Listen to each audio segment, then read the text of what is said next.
Denver 7 News starts right now. He did what he maybe was meant to do. This young Aurora man makes one final selfless act, pushing his friend out of the way of a speeding SUV.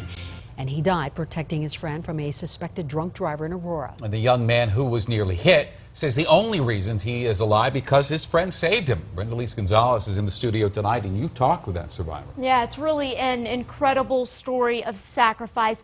This is Dalton McCreary. His middle name is appropriately Makepeace. And after hearing about the memories he leaves behind, you'll realize just how perfectly his name fits.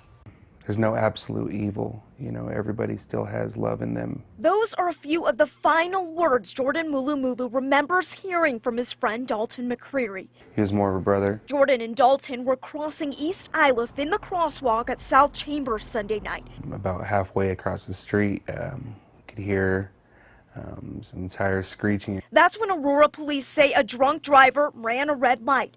That's also when Jordan says Dalton saved his life. I just remember him putting his hand on my back and telling me to run. The driver hit Dalton, knocking him to the ground. I was yelling at him and I was telling him that he needs to stay here and that I love him. Dalton died a few hours later.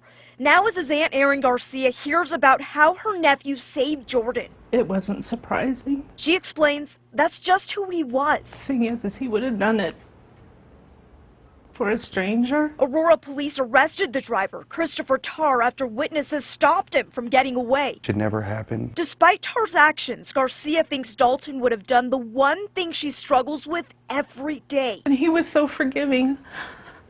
He would probably forgive the person who did this to him. That's the hard part.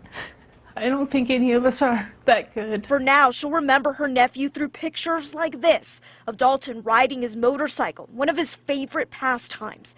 That's where you can come in. On Wednesday at 1 o'clock to come and do a last rev with us for him. Garcia is calling on all motorcyclists to give Dalton a final shout out. Let heaven know he's on his way. Because even after his death, Dalton's spirit is still giving. He is teaching me even now how to be a better person. Tarr now faces a vehicular homicide charge as well as a charge for driving under the influence.